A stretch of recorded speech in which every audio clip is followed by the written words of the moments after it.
Hari ini hari Minggu, tanggal 15 November 2020. Kita sedang dalam kegiatan latihan bersama di komunitas, Sudi Bawana.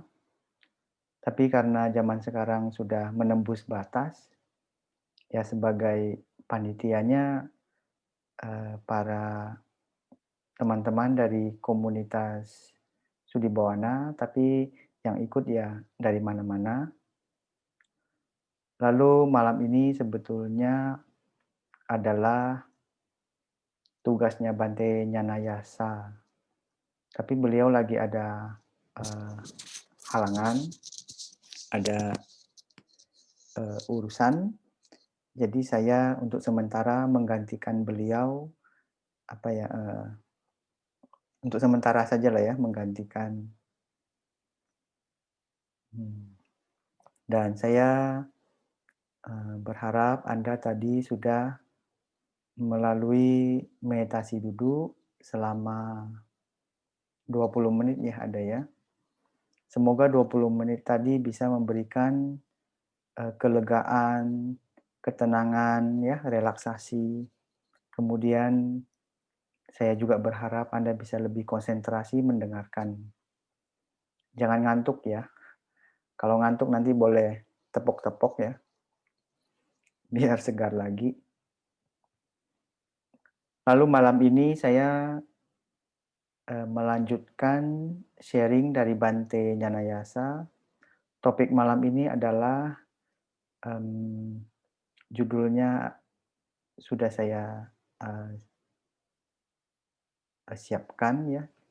Jadi malam ini bahannya saya beri judul adalah tubuh sangga atau sangga kaya. Biasanya ya, mmm, yang di kalangan Buddhis tahu ya, ada yang namanya Buddha kaya, Dharma kaya, tapi kok jarang sekali ya ada yang berbicara sangga kaya.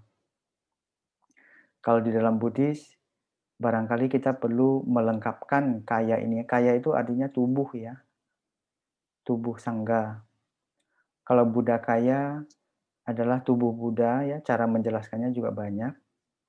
Dharma kaya adalah ajaran ya, tubuh ajaran.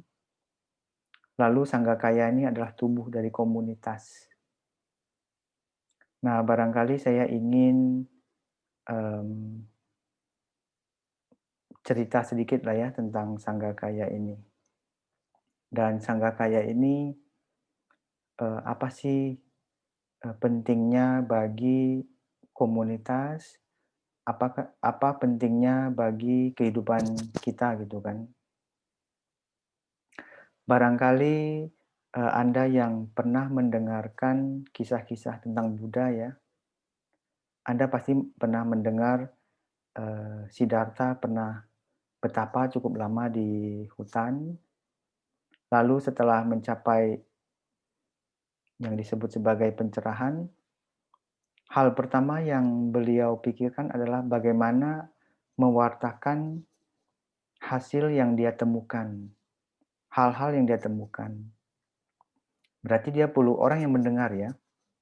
Dia nggak bisa ya menyampaikan dharmanya kepada batu atau pohon ya, nggak bisa.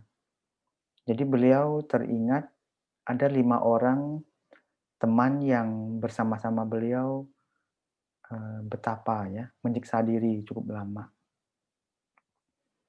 Dan itulah yang dilakukan oleh Buddha ketika pertama kali setelah mencapai pencerahan. Dia berpikir bagaimana membangun komunitas, ya. Jadi oleh karena itu setelah beliau merasa ada sesuatu yang bisa dibagikan, beliau pergi mencari 5 orang teman itu. Ya, jadi teman itulah yang akhirnya, mulai terbentuknya komunitas. Saya pikir Buddha tidak bisa berbuat banyak tanpa komunitas. Ya, Buddha juga, eee, butuh bantuan dari orang-orang lain.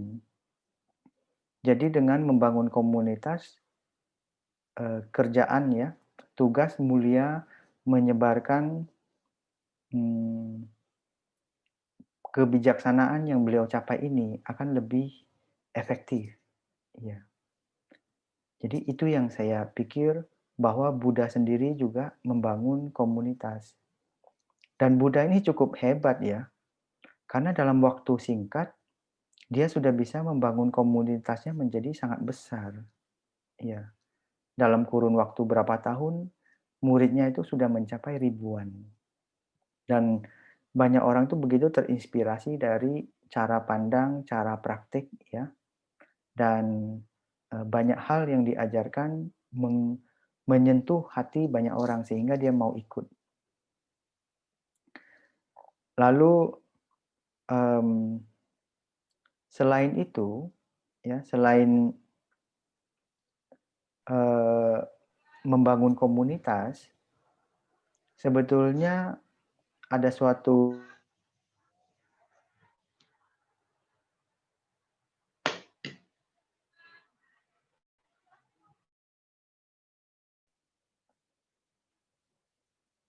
membangun komunitas itu seperti membangun hutan ya, poin ketiga ya. Poin pertama, poin kedua, poin ketiga ya. Poin ketiga itu membangun komunitas itu seperti membangun hutan. Kalau misalnya kita membangun hutan, hutan ini akan menjadi suatu kekuatan yang sangat besar. Ya, nanti kalau misalnya ada banjir, ada hujan atau badai, kalau pohonnya itu saling berdiri berdekatan, ya membentuk suatu komunitas, maka kita bersama-sama bisa menghadapi kesulitan-kesulitan yang terjadi. Hutan tidak begitu mudah terganggu karena pohonnya itu saling berdiri berdekatan, membentuk suatu hutan yang sangat besar. Ya, idenya juga begitu. Kalau komunitas kita menjadi besar, kita juga menjadi punya kekuatan yang sangat besar. Kekuatan ini yang membuat hal-hal, berkaitan dengan dharma, berkaitan dengan kebajikan dan kebaikan bisa disebar dengan baik. Tapi sebaliknya juga terjadi begitu ya. Zaman sekarang karena ada komunitas-komunitas tertentu, penyebaran informasi juga sangat cepat. Nah, jadi Buddha sejak 2000 tahun lalu ya, 2600 tahun lalu juga sudah sadar membangun komunitas itu penting, ya. Jadi, eee, saya dan teman-teman ya komunitas ya, di Sudibawana, Jakarta, di Palembang, Jambi, ya, Bali, Surabaya, semuanya kita sekarang membangun komunitas. Tapi komunitas seperti apa kan nanti akan saya jelaskan ya. Dan pepatahnya Indonesia juga cukup mirip ya, mengatakan bersatu kita teguh ya, bercerai kita runtuh. Jadi ini kalimat sangat simpel setelah saya renungkan sangat lama, ternyata kalimat itu membuat saya sangat tersentuh dan berulang kali saya pikirkan, inilah benarnya saya bilang. Ya, cara meruntuhkan, eee, suatu komunitas ya, komunitasnya kalau runtuh ya tidak ada yang bisa dia capai lewat situ, iya. Dan setelah banyak orang berkumpul, maka muncul istilah lain ya, yang nomor 4 Anda bisa lihat, ada Buddha Caku, Dhamma Caku, dan Sangga Caku. Sangga Caku ini hampir nggak pernah orang orang menyinggungnya ya. Caku artinya mata. Kalau Buddha sudah mencapai pencerahan, dia punya matanya Buddha, dia bisa melihat tembus. Ya, matanya Dharma, matanya kebijaksanaan. Nah, Sangga ini juga punya mata, mata Sangga. Oleh karena itu, mata kita tuh nggak cuma dua saja, tapi karena kalau kita komunitas berkumpul, mata kita melihat sesuatu itu menjadi lebih lebih besar, lebih luas melihat sesuatu. Jadi kalau misalnya hanya mata Anda dua saja melihat, ya cuma segitu yang bisa Anda lihat. Tapi kalau ada orang lain melihat, dia punya cara pandang begitu, ya. perbedaan ini sebetulnya membuat wawasan kita tambah luas, ya.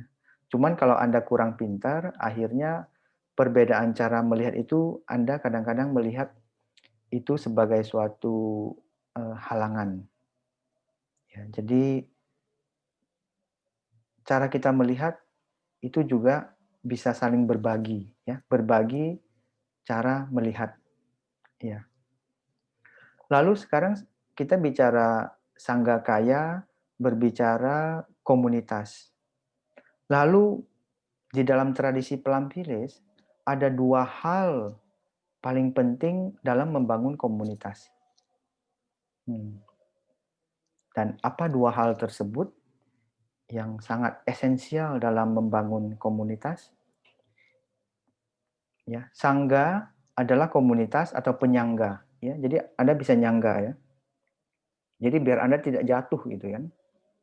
Atau kadang-kadang kita sebut sebagai apa ya, sanggang saranang gacami, tempat kita berlindung, ya. Dilindungi di sangga sehingga Anda tidak jatuh, ya.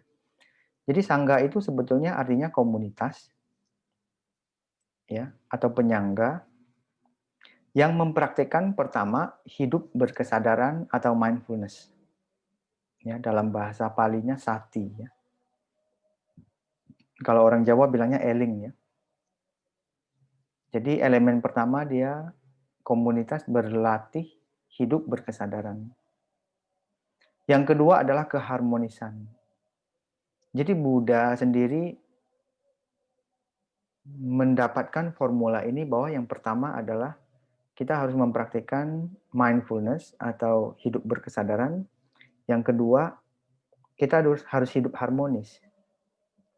Dua elemen inilah elemen utama dalam membangun komunitas. Nah, praktiknya mindfulness ini di Pelampiris sangatlah kental.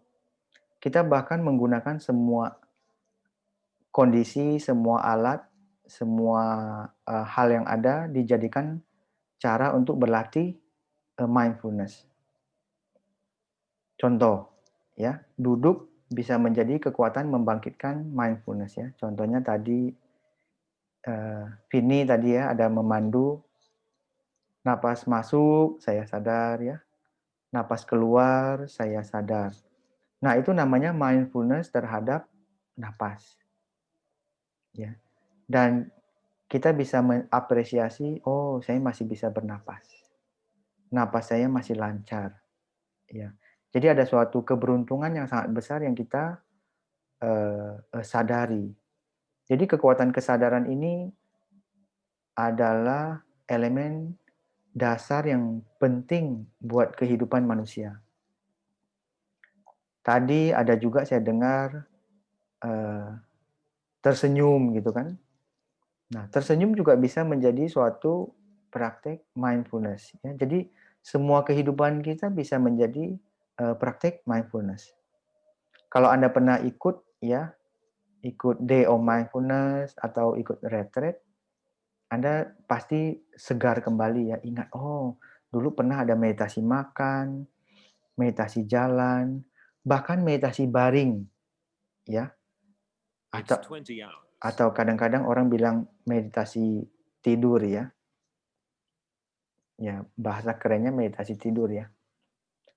Dan makan, tidur, mendengar suara lonceng, menyanyi, duduk, jalan, berbaring. Jadi semuanya bisa menjadi latihan yang universal membangkitkan kekuatan kesadaran, ya. Jadi ini yang pertama yang penting.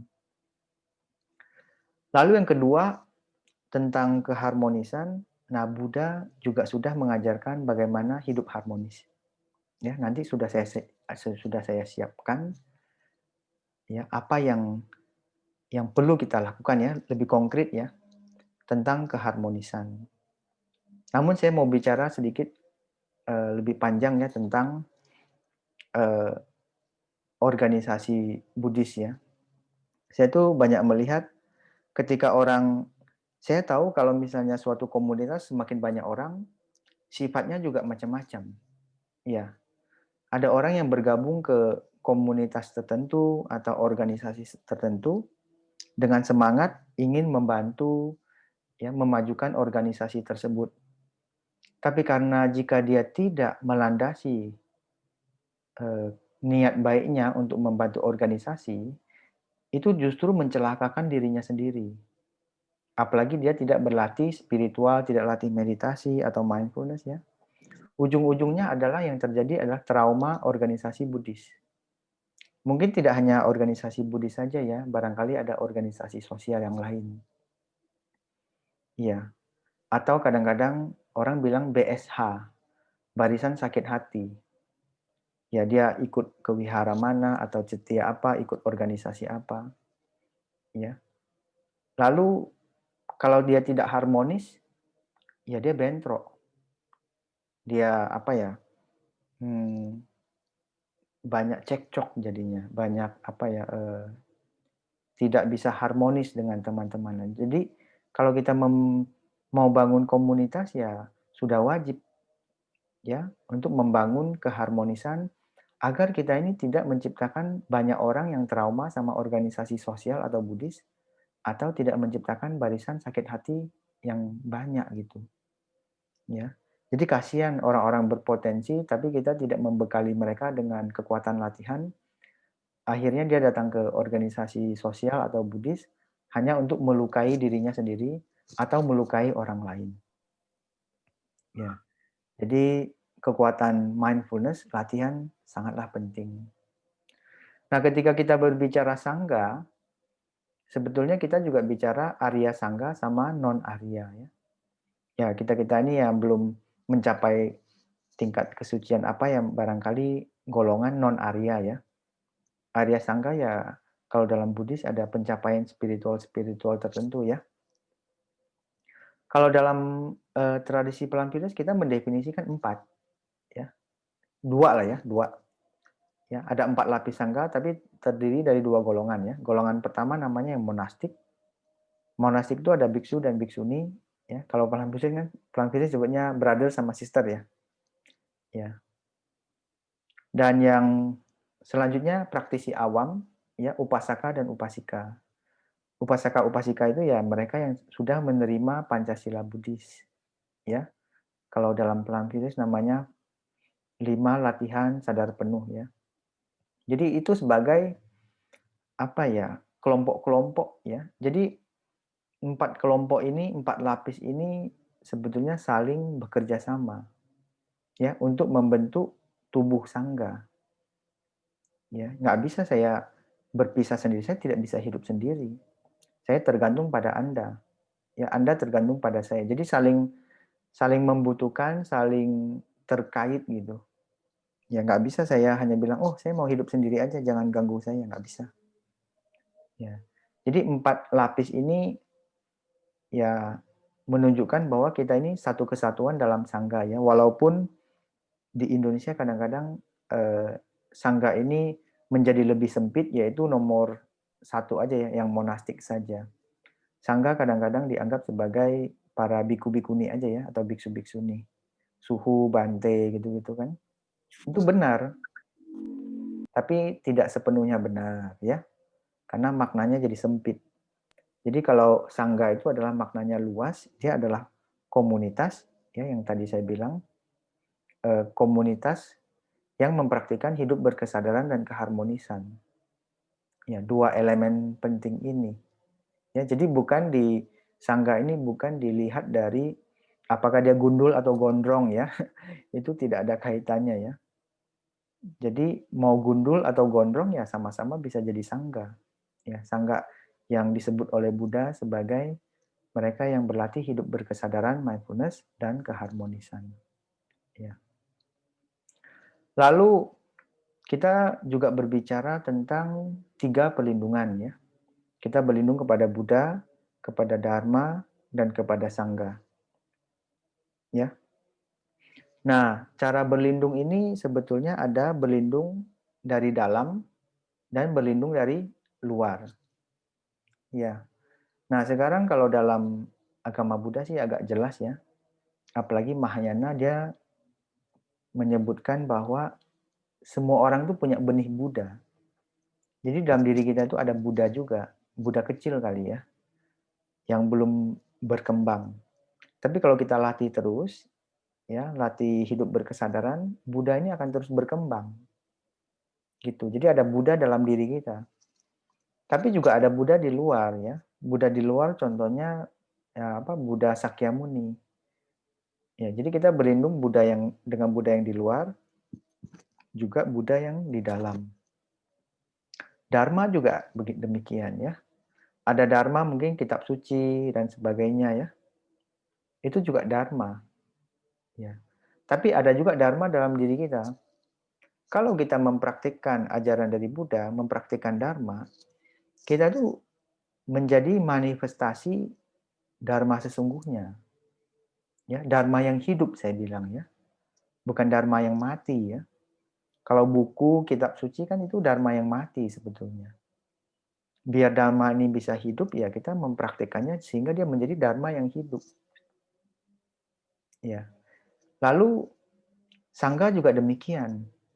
Ya, Sangha itu adalah komunitas banyak orang. Jadi ada Sangha di luar sana, ya sebagai pembentuk komunitas. Tapi saya juga member, saya juga anggota dari Sangha tersebut, saya adalah anggota dari komunitas tersebut, sehingga ada Sangha di dalam diri saya. Ya, jadi ada Buddha, Dhamma, Sangha yang di luar sama di dalam. Ya, itu yang perlu kita sadari ya. Dan nomor 3, ketika kita bicara tentang berlindung kepada Sangha, saya itu melihat Sangha atau komunitas kita itu seperti ada 2 jenis keluarga. Jadi Sangha itu seperti keluarga. Ya, karena komunitas ini kita jadikan keluarga. Tapi ketika kita bicara keluarga, barangkali ada 2 jenis keluarga yang barangkali boleh kita coba lihat ya. Yang pertama adalah keluarga kandung. Keluarga kandung ini adalah teman-teman orang-orang yang lahir dari berdasarkan keluarga kandung atau silsilah darah gitu. Ya, kakak, adik, koko, cici ya. Kakak kandung dan sebagainya, yaitu berkaitan sama darah gitu kan. Kandung. Nah, ketika kita membentuk sangga seperti ini, komunitas seperti ini, ya, kita ini membentuk keluarga spiritual. Ya. Dan antara keluarga kandung dan spiritual ini kadang-kadang sangat berbeda ya. Banyak orang ada cerita, "Oh, Bante, saya sama keluarga kandung tidak begitu dekat ya. Malah saya lebih merasa dekat dengan keluarga spiritual." Karena ada aktivitas yang kita lakukan bersama, cara pandang yang searah, ya, dalam hal-hal tertentu kita bisa melakukan bersama-sama. Sedangkan keluarga kandung kadang-kadang bisa sangat berbeda ya. Jadi keluarga kandung dan keluarga spiritual juga sesuatu yang perlu kita bangun ya. Dan dalam konteks sanggakaya, barangkali keluarga spiritual inilah yang bisa kita bangun. Bahkan keluarga kandung juga bisa kita tarik ya. Yang akhirnya dia adalah keluarga kandung, ya sekaligus keluarga spiritual bisa seperti itu. Ya. Jadi keluarga itu tidak hanya terbatas pada keluarga kandung saja, tapi ada yang lebih luas yaitu keluarga spiritual. Sehingga dia membentuk komunitas ya. Jadi komunitas Sudibawana ya, komunitas di Jakarta, di Palembang, Jambi, di Surabaya, di Bali atau di mana ya. Dan sekarang komunitas kita bisa menjadi lebih luas ya. Apalagi sekarang sistem latihannya untuk sementara kita latih seperti ini ya, lewat Zoom, lewat media gitu kan. Ya. Dan sebelum lanjut ya saya mau minta Chief ini untuk mengundang lonceng satu kali agar kita bisa sama-sama bernapas ya. Jadi saya mohon Chief ini yang nggak tahu masih ada nggak dia untuk membantu membunyikan lonceng agar kita bisa bersama-sama bernapas tenang ya. Amati napas masuk, ya sadari. Amati napas keluar. Anda merasa rileks ya, kendorkan semua otot-otot di badan ya, dan senyum sedikit ya. Jadi mari kita sama-sama menikmati suara lonceng satu kali.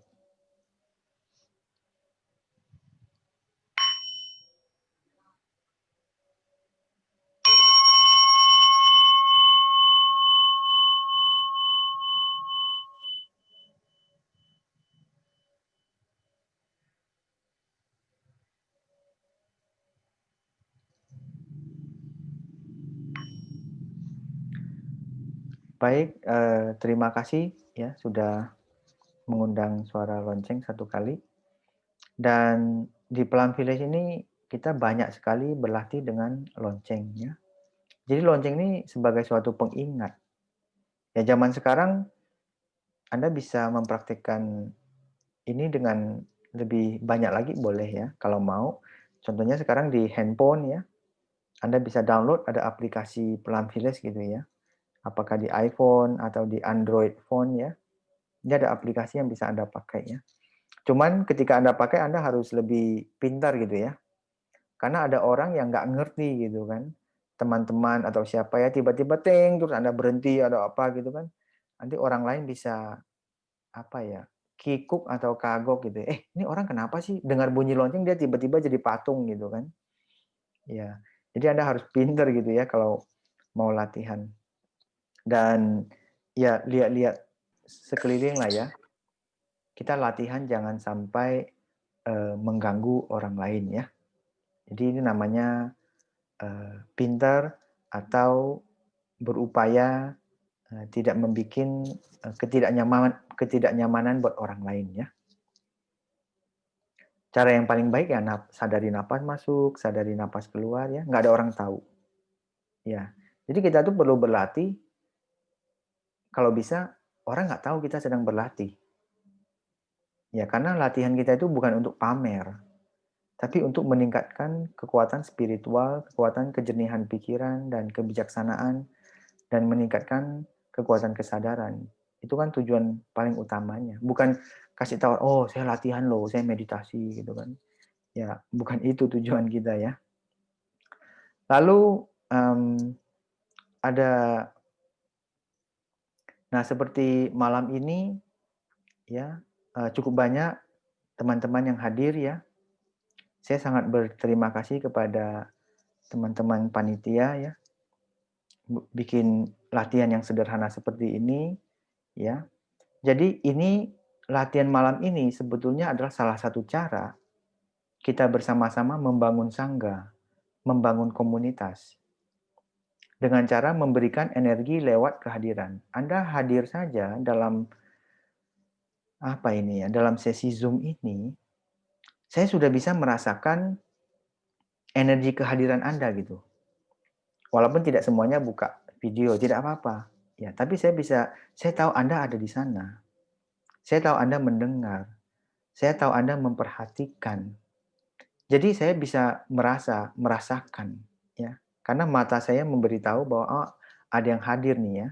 Saya coba lihat yang hadir berapa orang? Ada 54 orang ya. Jadi 54 orang ini hadir bersama-sama, ini namanya kita memberikan energi kehadiran. Walaupun Anda mungkin di Medan, mungkin Anda di Bandung, mungkin Anda di Bali, mungkin Anda di Medan atau di mana kan. Tapi nuansa kehadiran seperti ini bisa kita rasakan bersama-sama. Ya, walaupun yang saya lihat itu kotak ini ya, layar komputer saya. Ya. Jadi ketika Anda memberikan kehadiran Anda, lalu Anda juga menerima energi kebersamaan. Jadi benar ya yang Buddha bilang ya, memberi dan menerima itu terjadi pada saat bersamaan. Betul kan? Padahal memberi dan menerima itu berlawanan ya. Memberi ya, menerima kan berlawanan. Tapi kok bisa terjadi pada saat bersamaan? Nah, ini suatu yang perlu kita renungkan ya. Kenapa? Dengan saya hadir, saya memberikan energi kehadiran. Lalu pada saat bersamaan persis, saya juga menerima energi kebersamaan. ya, karena kita bersama-sama. Jadi ini suatu yang kayak kontradiksi, tapi benar terjadi. Ya, jadi ini suatu yang bisa kita renungkan bersama-sama. Kadang-kadang kita berpikir ya, kalau saya memberi ya, kalau berpikir ekonomi, memberi berarti saya berkurang. Kalau saya memberikan dana, saya langsung berpikir, oh kasihlah ya berdana 100.000. Oh berarti duit saya berkurang, benar ya? Berkurang. Tapi pada saat bersamaan ada sesuatu yang bertambah. Kebahagiaan Anda bertambah. Ya, ada orang walaupun cuma memberikan 100.000, ya jangan 100.000 lah, goban lah ya, 50.000 kita berikan, ada yang butuh bantuan kita berikan. Memang benar duit kita berkurang, tapi kepuasan, kebahagiaan kita bisa membantu orang tiba-tiba bertambah. Duit berkurang, kebahagiaan bertambah. Ya, itu baru memberikan 50.000 loh ya. Nanti teringat lagi, oh saya hari ini sudah berbuat baik 2 kali, kebahagiaannya tambah. Dia ingat lagi 3 kali, oh kebahagiaan saya bertambah lagi. Jadi dengan memberikan 50.000 itu ya, contoh tadi ya, itu bisa meningkatkan kebahagiaan Anda itu begitu banyak. Asal Anda menggunakan kekuatan kesadaran, oh saya sadar bahwa saya berbuat baik tadi. Jadi kebahagiaannya jadi terus bertambah. Ya, tapi kan perlu kekuatan kesadaran ya untuk menyadarinya. Banyak yang terjadi begitu ya. Karena kadang-kadang ada orang beralasan, oh saya nggak mau lah memberi, ya memberi bikin saya rugi ya. Karena otak kita ini lebih banyak otak ekonomi, menggunakan sumber sekecil-kecilnya untuk mendapatkan profit sebesar-besarnya. Tapi benar ya, memberikan dana kecil, menggunakan kekuatan kesadaran, kebahagiaan kita bisa terus seharian bahagia gitu. Ya, bisa jadi seperti itu ya menurut saya ya. Lalu ketika kita bicara membangun komunitas, sebetulnya ada satu hal yang saya perhatikan menarik gitu ya. Antara membangun wihara dan membangun sangga. Di Indonesia ini banyak, saya bukan mengkritik ya, saya bukan sedang mengkritik, tapi saya mau memberikan pandangan kepada Anda. Nggak cuma membangun wihara lah ya, barangkali membangun gereja kayak, membangun masjid kayak, membangun apapun. Ya, bisa. Kalau di dalam konteks Buddhis ya kita bangun wihara bisa ya. Wihara bisa kita bangun, tapi bentuknya fisik gitu kan. Ya. Tapi ketika kita bangun wihara, ribut, tidak harmonis, tidak ada umat yang datang, ini wihara jadi melompom kosong. Jadi apa gunanya kita membangun wihara dengan alasan untuk membantu orang, mengadakan kegiatan ya. Setelah bangun wihara baru tarik-tarik orang, oh tarik dari sini, tarik dari sana, jadi ribut sama orang. Jadi rebutan umat jadinya. Jadi ngapain kita bangun wihara gitu ya. Jadi ini satu hal yang penting buat kita renungkan. Lalu kalau bangun sangga ini nggak ada fisiknya, nggak ada tembok, nggak ada fondasi ya. Tidak ada bata, tidak ada semen. Ya. Kalau kita bangun sangga ini adalah kebersamaan. Sekarang kita tidak perlu bata, tidak perlu semen, tidak perlu air, tidak perlu apa-apa untuk membangun sangga seperti ini. Bahkan sekarang cakupannya bisa lebih luas ya. Kalau dulu Studi Bawana bikin dom ya, barangkali hanya bisa mengajak teman-teman dari sekitar ya, dari Cimahi, mungkin dari Bandung atau sekitarnya bisa datang. Sekarang ketika kita bikin acara seperti ini, wah banyak tempat yang bisa hadir ya. Ketika dia dapat informasi dan dia ada waktu, dia bisa hadir. Jadi kehadiran Anda ini adalah suatu kekuatan untuk membangun sangga, membangun kebersamaan, dan memperdalam latihan Anda.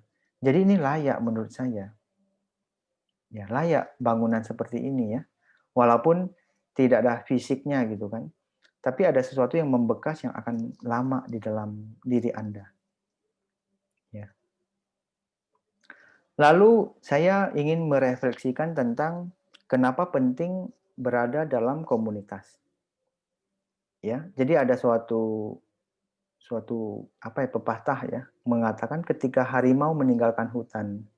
Kira-kira apa yang terjadi ya ketika harimau meninggalkan hutan? Harimau kan tinggalnya di hutan ya. Jadi harimau ini biasanya memang di hutan, ya dia makan di sana, cari makan dan sebagainya. Tapi ketika harimau meninggalkan hutan, dia pergi ke kota, dia itu bisa ditangkap dan dibunuh sama manusia. Ya, dia akan mati. Sama seperti saudara-saudari, kalau Anda ya meninggalkan komunitas, Anda juga akan mati. Bukan saya mendoakan Anda untuk mati ya, bukan.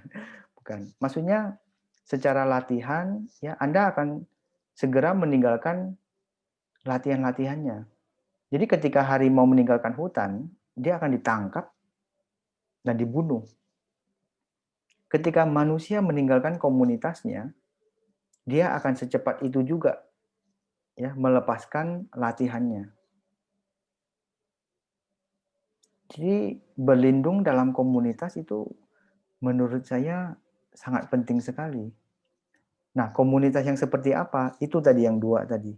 Yang Buddha bilang komunitas yang berlatih mindfulness, ya, hidup berkesadaran, komunitas yang bisa hidup harmonis. Ya, latihan-latihan mindfulness ya udah banyak disampaikan ya. Jadi Anda perlu lanjut gitu melakukannya. Nah, sekarang mari kita lihat ya apa saja elemen-elemen untuk membangun komunitas yang harmonis. Saya tidak tahu kenapa jarang sekali ya orang menyampaikan tentang elemen penting ini. Jadi malam ini saya mau betul-betul sampaikan kepada Anda 6 ya, ada 6 prinsip harmonis. Ya, saya bacakan Anda pasti langsung ngerti ya, tidak perlu saya komentar panjang lebar ya. Yang nomor 1 ya. Oh ini jadi titik semua ya. Coba saya ganti ya. Biar gampang lihatnya. Biar jadi 6 ya. Ya. Jadi yang pertama yang namanya adalah harmonis tempat. Harmonis tempat artinya adalah sering mengadakan pertemuan. Nah, kita nih ada pertemuan nih ya, sebulan sekali ya. Walaupun sebulan sekali kadang-kadang ada saja alasan tidak mau hadir ya. Terlalu panas, terlalu capek, terlalu lelah, terlalu lapar, terlalu malam ya. Semuanya terlalu sehingga bagaimana kalau kita mau bangun komunitas harmonis tapi kita tidak mau berkumpul? Kan tidak tiap hari berkumpul ya. Kalau tiap hari berkumpul ya rempong juga ya. Ini yang namanya kadang-kadang ada orang Jawa itu punya suatu kalimat yang menarik ya. Dia bilangnya apa ya? Mangan ora mangan sing penting ngumpul katanya. Ya. Yang penting ada makanan atau tidak ada makanan, yang paling penting itu ngumpul. Tapi biasanya setelah ngumpul ya ada saja makanan ya. Seperti itu biasanya. Jadi sering berkumpul akan membuat kita harmonis. Karena kita akan bercakap-cakap, bertukar pendapat, menyamakan visi dan visi. Sehingga kita tuh lebih searah. Jadi keharmonisan itu bisa terjadi karena kita sering berkumpul. Jadi saling mengerti. Mengerti ini, mengerti itu ya, saling mengerti antara teman-teman dalam komunitas ya. Jadi itu salah satu elemennya. Yang nomor 2, harmonis materi. Berbagi barang dan materi. Ya, jangan pelit-pelit. Ya, berbagilah apa yang bisa Anda berbagi ya, tapi jangan bagi semua. Kalau bagi semua ya bangkrut nanti ya. Jadi kebijaksanaan dalam berbagi. Tapi penting dalam berbagi ini. Ya. Jangan gara-gara hal-hal kecil ya, makanan atau apa terus ribut ya. Nah, itu namanya harmonis materi. Yang ketiga, harmonis sila ya. Menjalankan aturan atau sila bersama-sama. Ya. Contoh ya. Aturannya apa? Setiap kali masuk ke sini ya tolong di-mute ininya ya biar bisa ikut membantu latihan dalam sesi ini ya contohnya gitu. Itu juga aturan. Cuman sila di sini biasanya artinya adalah Pancasila Buddhis ya atau 5 latihan sadar penuh ya. Jadi Pancasila Buddhis itu yang paling minimal yang kita laksanakan bersama-sama ya. Nomor 4 adalah harmonis batin ya. Berbagi pengalaman spiritual. Kita latihan, kita punya kemajuan, kita punya suatu apa ya insight atau kebijaksanaan yang kita dapatkan kita berbagi. Makanya dalam tradisi Pelampiris itu kita ada yang namanya berbagi dharma. Saya juga berbagi sih ya. Ya, saat ini saya berbagi pengalaman-pengalaman pribadi saya dalam memahami bagaimana membangun komunitas. Ya. Saya tidak tahu nanti apakah ada sharing. Nanti boleh lah ya, habis ini kita ada sharing, Anda boleh berbagi. Nggak selalu harus bertanya lah ya. Boleh berbagi pengalaman ya. Terus karena ramai ya, tidak bisa semuanya. Tapi juga jangan ragu-ragu ya. Kalau ada pengalaman spiritual yang mau Anda bagikan juga welcome ya, boleh sekali. Lalu ada yang namanya harmonis ucapan. Nah, ini paling penting nih. Nomor 5 ini ya. Harmonis ucapan ini penting sekali. Menggunakan bahasa kasih demi menghindari pertengkaran. Kalau sudah ada banyak orang berkumpul ya, itu sekarang orang rajinnya ngapain tahu nggak? Gibah. Gibah tahu nggak? Ngegosip. Yang tidak ada dia bikin ada ya. Yang tidak benar dia bikin macam-macam lah ya. Ya. Hobi orang sekarang bergibah. Ngomongin sesuatu di belakang orang yang belum tentu kebenarannya itu ada gitu. Daripada Anda menghabiskan waktu membicarakan orang lain, lebih baik kita bicarakan sesuatu yang lebih bermanfaat. Karena kalau bahasa kita tidak berkesadaran ya, mulut ini harus dikasih apa ya? Dikasih filter ya. Kalau tidak filter bisa bikin banyak masalah ya. Apalagi sekarang video bisa direkam ya. Terus terus ada ucapan kebencian ya atau apa direkam terus dipotong ya. Nanti jangan-jangan sharing saya Anda potong ya bagian mana ya. Kirim kemana gitu kan bilang, "Wah, ini terjadi sekarang banyak ya terjadi apa ya fitnah lah atau apa ya ucapan apa ya namanya undang-undang ITE ya banyak sekali. Jadi kalau misalnya mulut ini tidak punya mindfulness, apapun keluar, yang keluar racun, bisa banyak racun yang keluar, bahaya. Jadi mulut ini sumber racun sebenarnya ini. Ada racun yang masuk melalui makanan, ada racun yang keluar juga. Tapi tenang saja, mulut ini juga bisa mengeluarkan obat.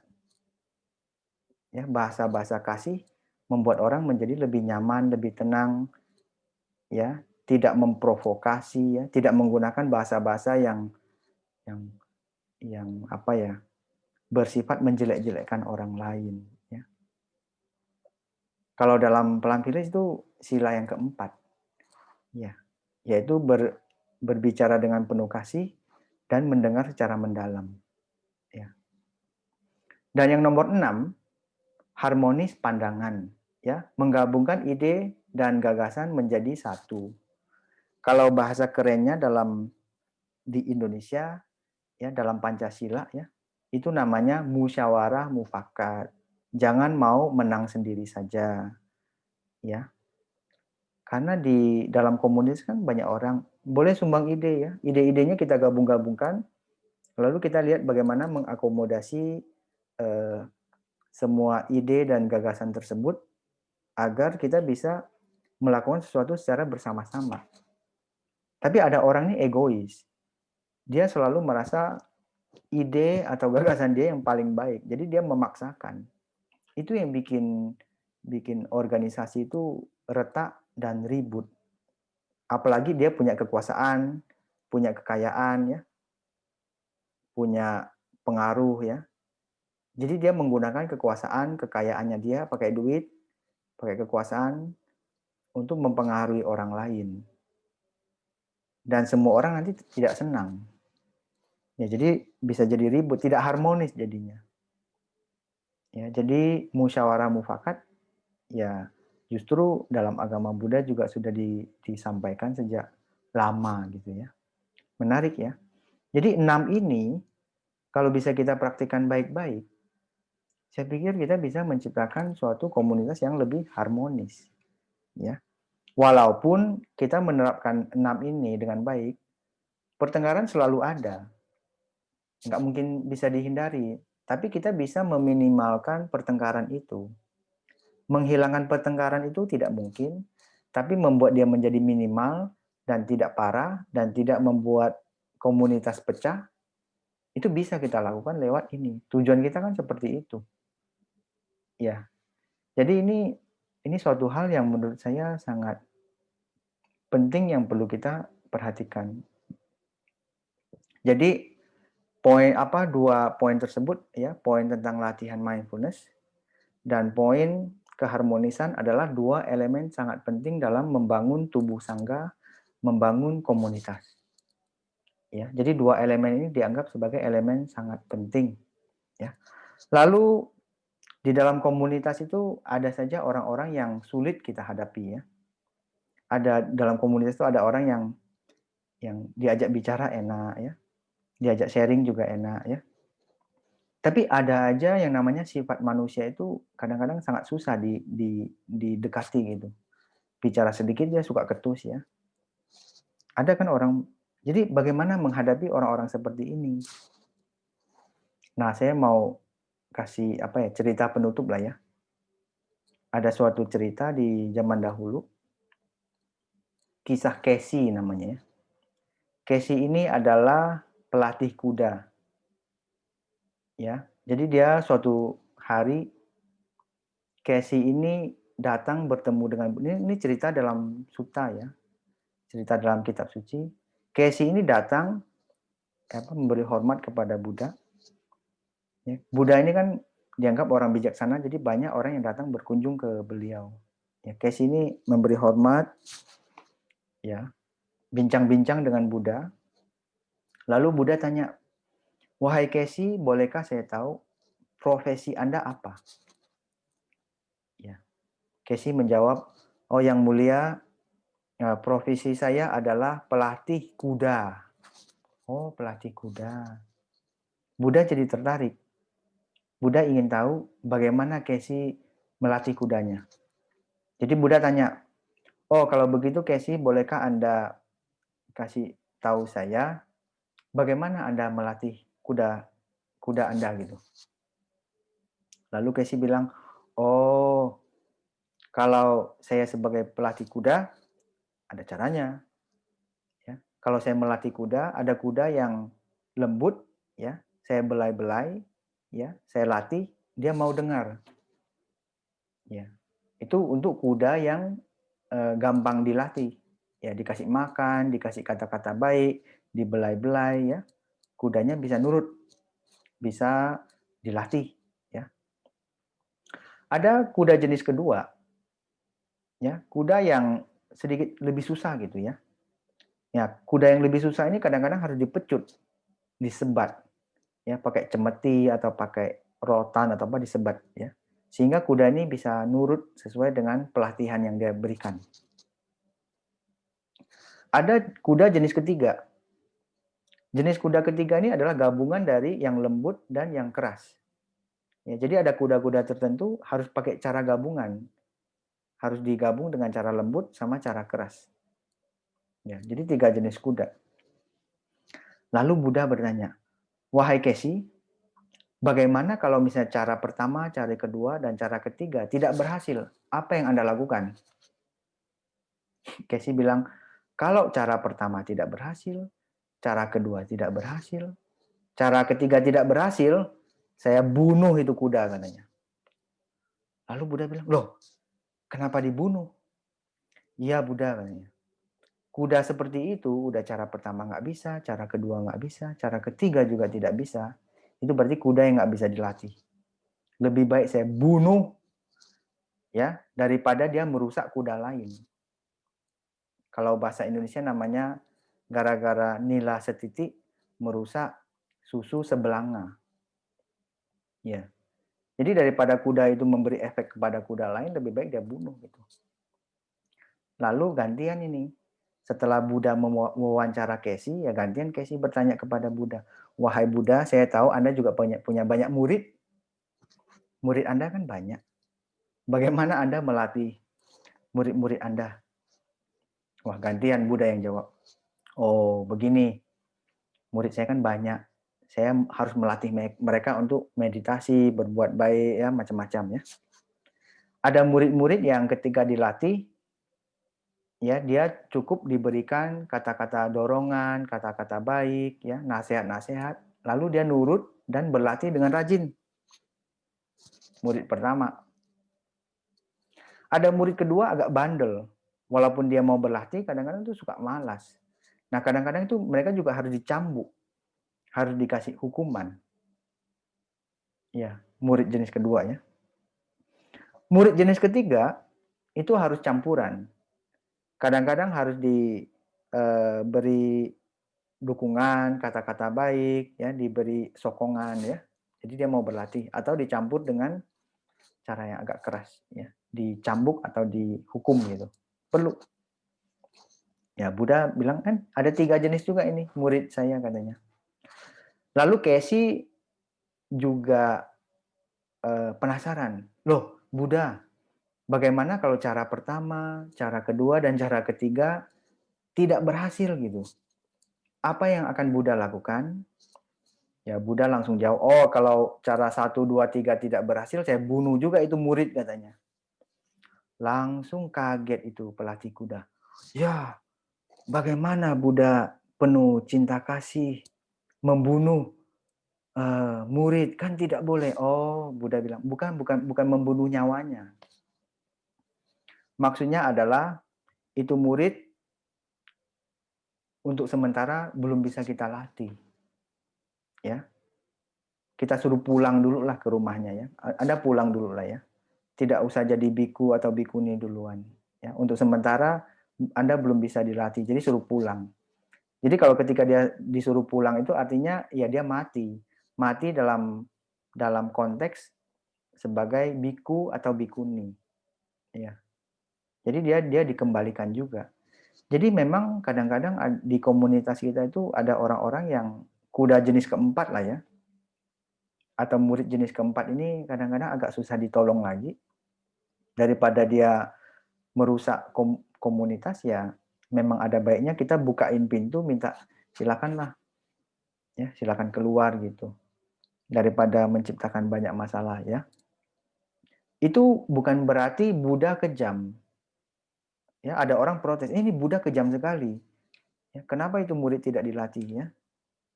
Ya Buddha juga ada batasnya ya. Walaupun orang bilang Buddha ini sempurna tapi dia ada keterbatasan juga. Ya, justru Buddha ini sedang melindungi komunitas agar dia tidak merusak komunitas yang lain. Daripada yang lain terganggu, ya lebih baik dia dipulangkan. Ya, jadi itu juga dengan penuh cinta kasih sayang agar dia bisa punya kesempatan ya berkecimpung di bidang lain. Barangkali dia nggak cocok dalam dunia spiritual atau pelatihan gitu ya. Nah, di dalam komunitas juga ada orang-orang seperti itu ya.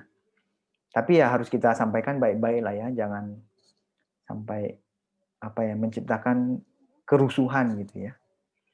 Jadi inilah beberapa pesan-pesan singkat dari saya ya. Semoga ada yang memberikan kesan mendalam. Semoga juga memberikan semangat tambahan kepada Anda semua ya.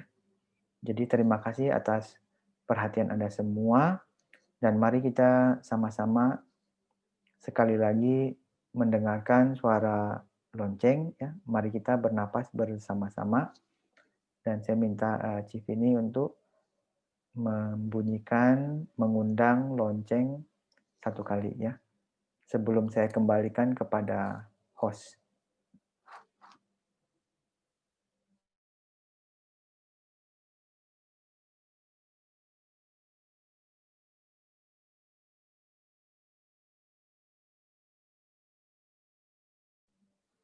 Oh, yang ngebel hilang ya?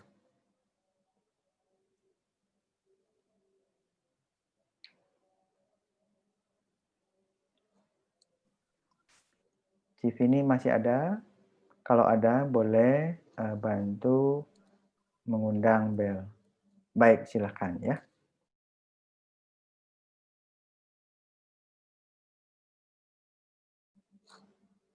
Pak Romo Setiawan ya?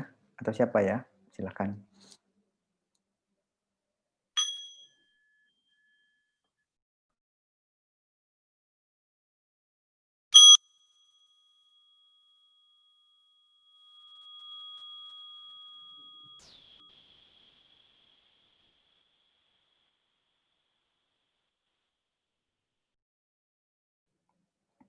Baik, terima kasih atas semua perhatian Anda. Saya kembalikan kepada host malam ini ya. Namo Sang Hyang Budaya, Namo Buddhaya. Salam sejahtera buat Anda semua. Terima kasih Bante yang telah memberikan Dhamma Talk. Ya, sungguh menarik Dhamma Talk-nya. Selanjutnya kami persilahkan Bapak, Ibu, saudara-saudara sekalian untuk sharing. Ya, kita langsung praktek.